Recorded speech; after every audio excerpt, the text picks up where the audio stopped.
If an app store falls in the woods, does it make a sound?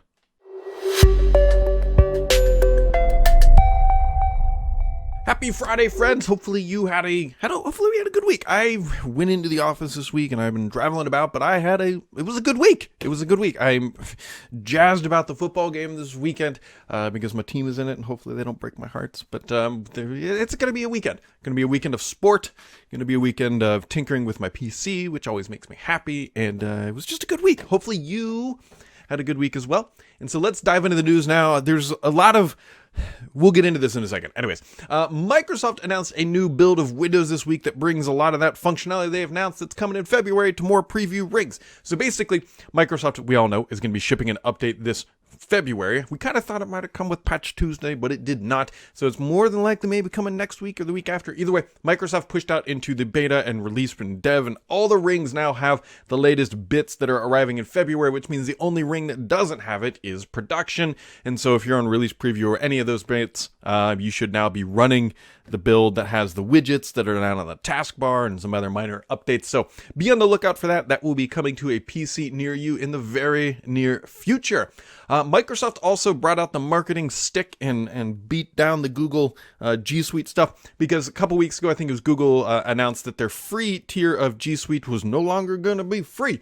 And so Microsoft now was trying to court them over to the Office 365 camp with a 60% discount for those legacy users.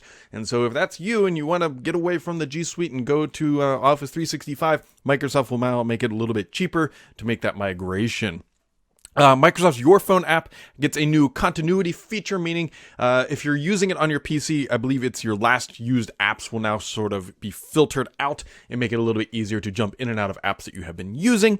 Microsoft Teams now uses up to 50% less power during meetings, which is actually a pretty big deal for people who are stuck on video calls all day long, which I know is an emotional drain. I've been there. It'll also drain your PC less now. So there you go. If that was, I don't know, whatever.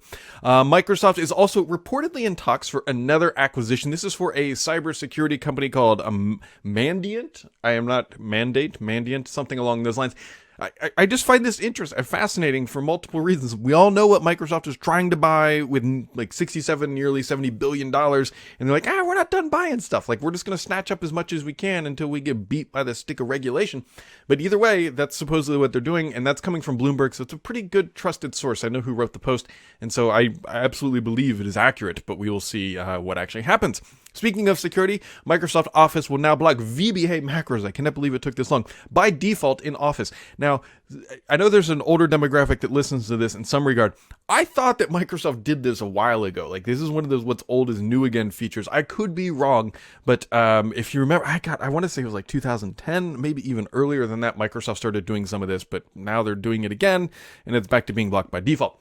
Microsoft Viva, not Viva Las Vegas, Viva, their personal, sort of interportal HR's app thingy. Viva now has 10 million monthly users, and I get a Viva email every morning, and I ignore it.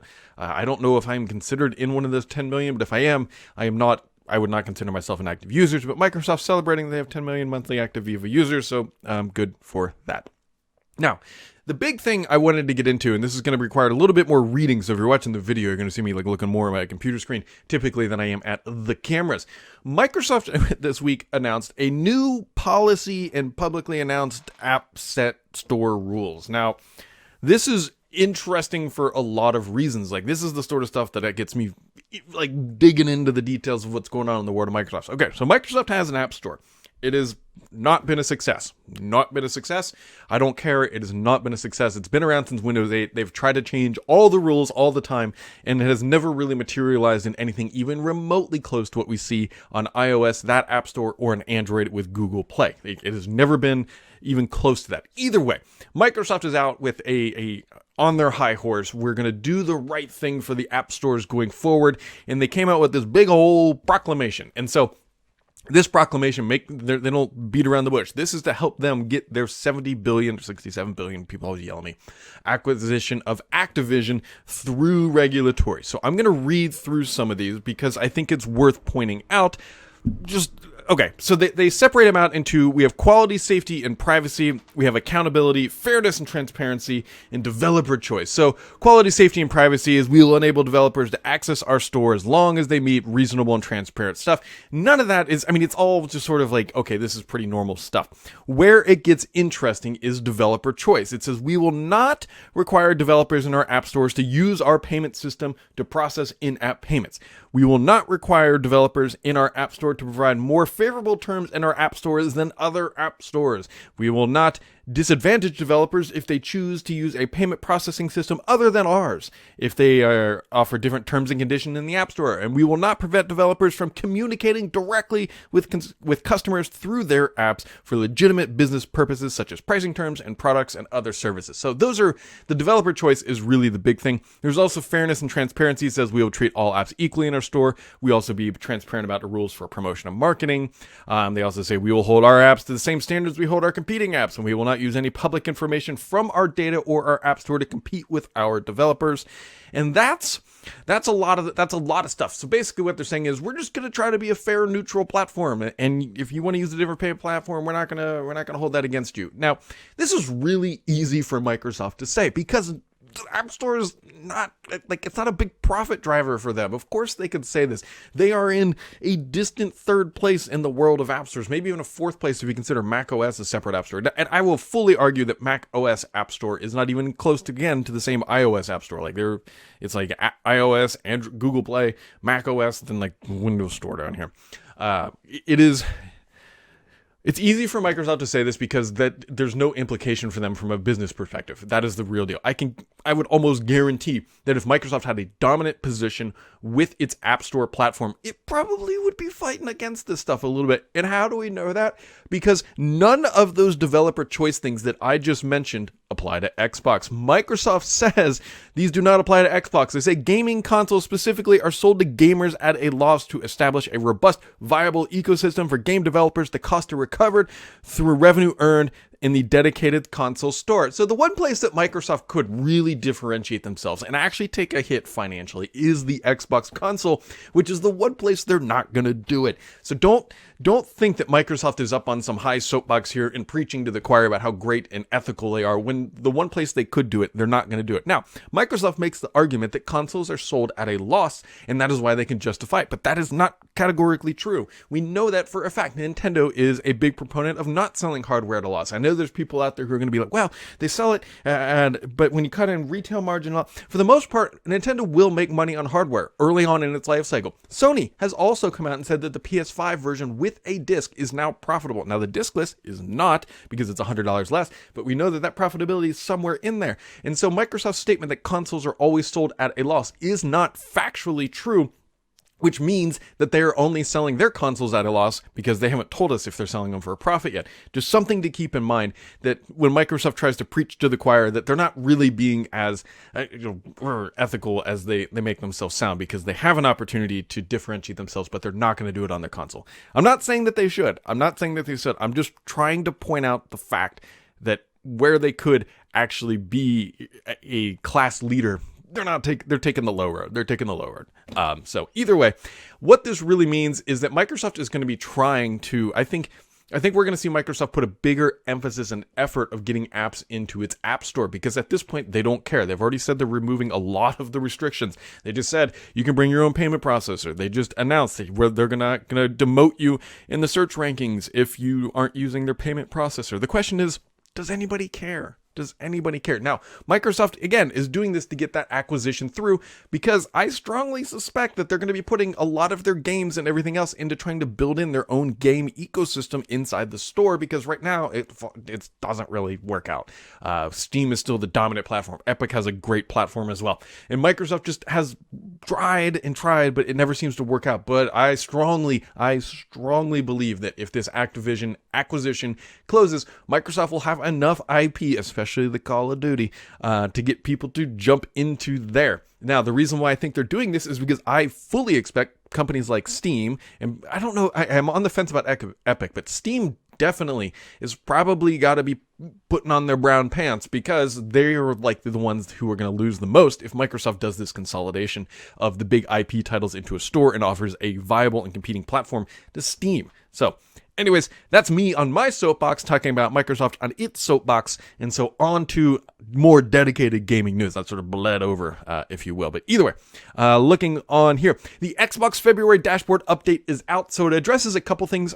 Guide lag, if you've experienced that. You can also now, with the Edge browser, you can save any image and make it your background. Compelling stuff. Also, the biggest release and update in this release for the February dashboard is commas in the game score.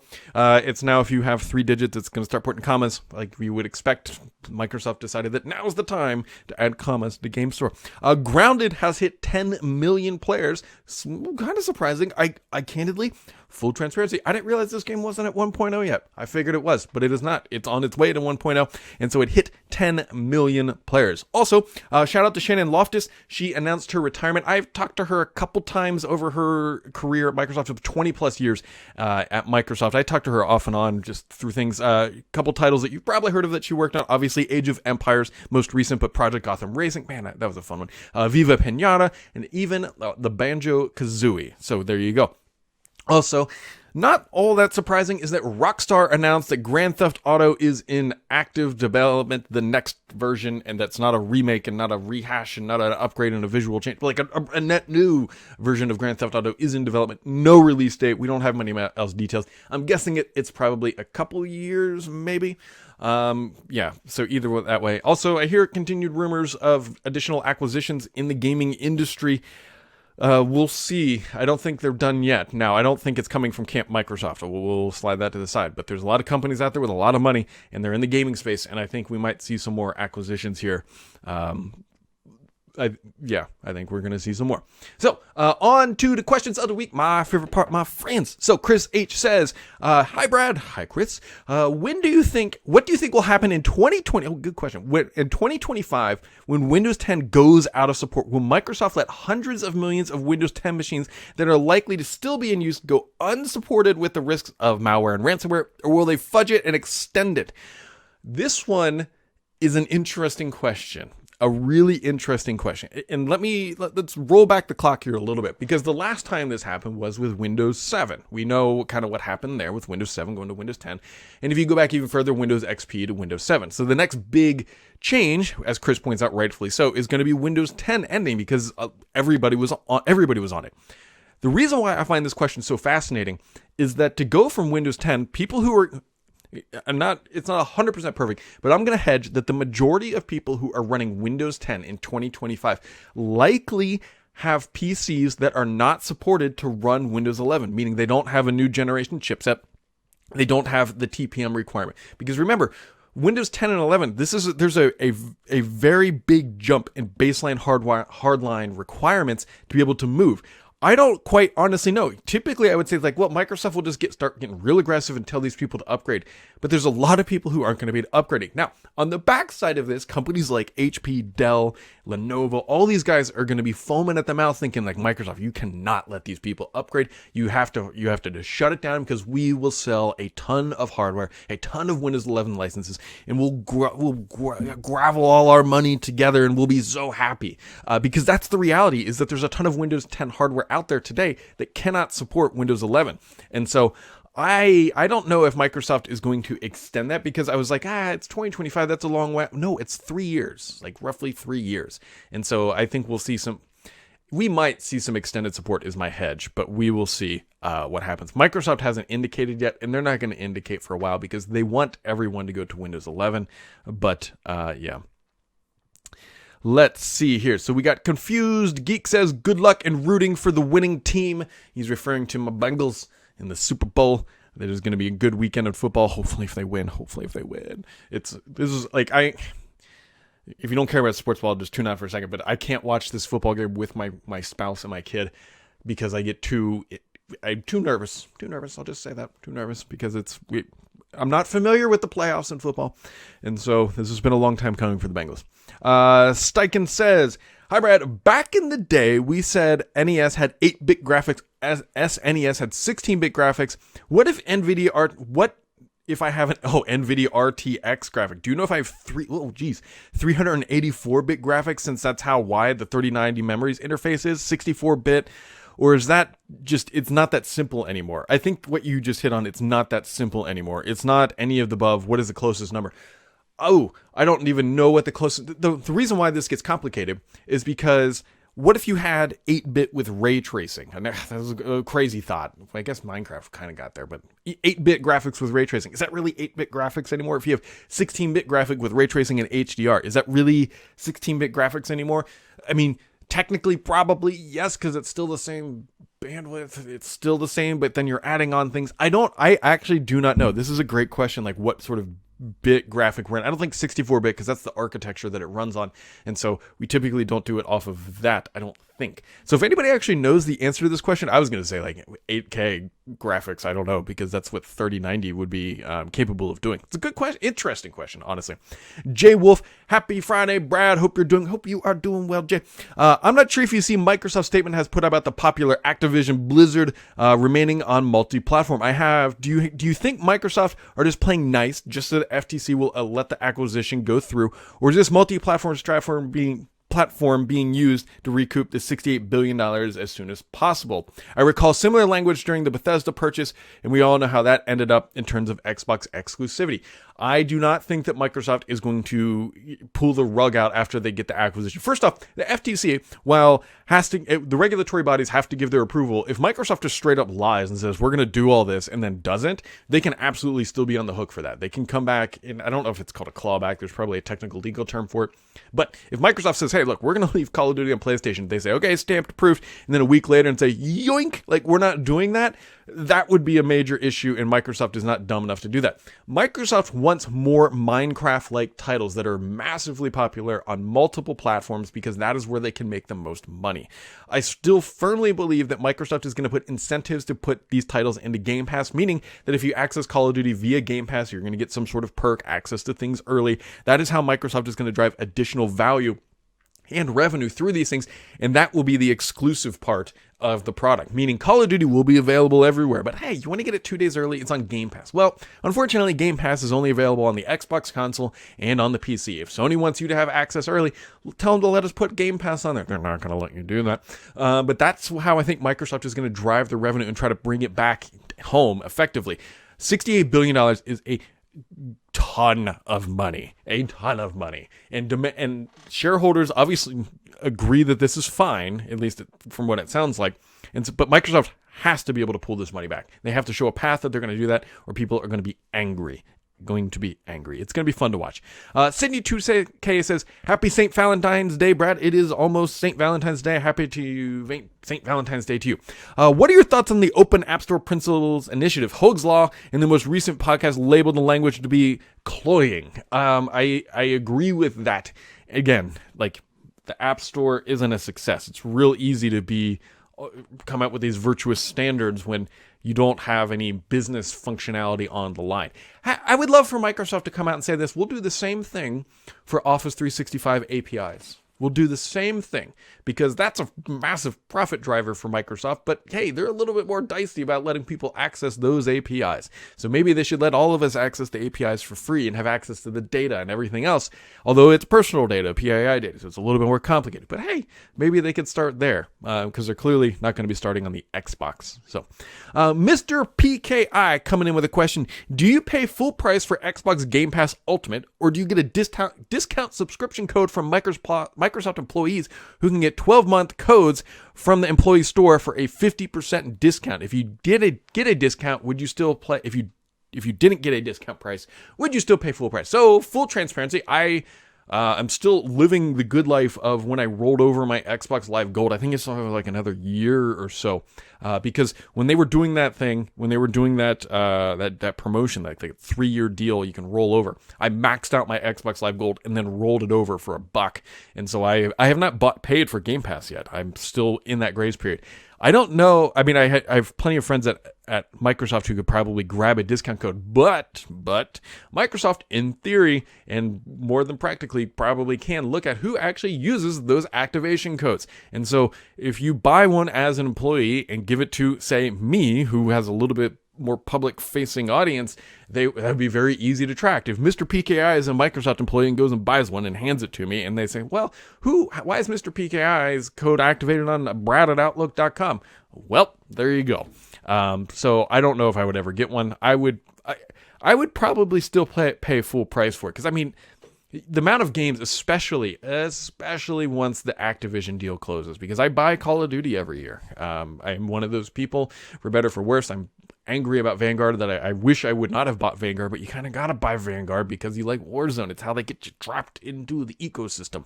And so at that point, I would absolutely be coming out ahead. And I've played a couple different games through it. Like right now, I've played Halo Infinite, played Forza, I play Flight Sim. Right there, I'm already ahead. Now, I would not pay it monthly. I much prefer to just pay things in chunks. I am strongly dislike monthly payments on anything. Car payments, cell phone payments, whatever payments. So as much as humanly possible, I try to remove all monthly payments. So I would just pay it up front. And then the Joe Finn coming in with the last question of the week. It says, do you think Windows would benefit from more SKUs? Good question. Windows for tablets, Windows for AR, VR, Windows for Surface Hub. Well, Microsoft has tried to do this. Microsoft has tried to do this. This is Microsoft licensing is what they do worst. If you've ever tried to license a Microsoft product, it is a matrix of guess and check and then just wait and hope you don't get reamed by the fist of lawyers, because it is confusing. I don't know if Microsoft would benefit for it. Windows tablets, regardless how well Microsoft made it, they never took off like the iPad. And even Android tablets never really took off like the iPad did. The iPad was sort of an anomaly that took off on its own regard. Microsoft continues, I was looking to see if I had a Surface Pro around here. Microsoft continues to make a tablet, and very clearly they have the telemetry that says we don't need a dedicated tablet UI with the Surface Pro. It's not what people are asking for. So I don't think it would. Now, would they have a dedicated for Windows AR, VR? I believe they do, right? That's Windows Mixed Reality, and I know they definitely do for they did for Surface Hub, and then they just kind of said, screw it, like here's Windows 10 and here's Windows 11 for all that. It's a good question. I think Microsoft is kind of realizing that specialty OSs aren't always going to be a perfect solution for them. They've definitely tried. I'll be curious to see if they do anything in the HoloLens space. I mean, technically they have the HoloLens OS, which is a little bit different. I mean, they used to have one OS to rule them all, and that didn't work. It didn't work for Microsoft. They tried to make it work. It didn't work. Apple has multiple OSs. They have a new one coming called Reality OS for their headset, and very clearly, like, just having those silos just kind of works. And so I think Microsoft might be sticking closer to the chest of what they're doing now, because that's a model that they like, and that's what they've rolled back into after having a massively distributed model of Windows licensing for many, many decades. Good question, though. It's a really good question. So there we go, my friends. It has been a week of Windows. It has been a week of news. So as I'm about to cough here, I'm going to wrap up this podcast. Something is in my throat. Hopefully you have a wonderful weekend, and we'll catch all of you right back here next time, because the only BS on this podcast is me.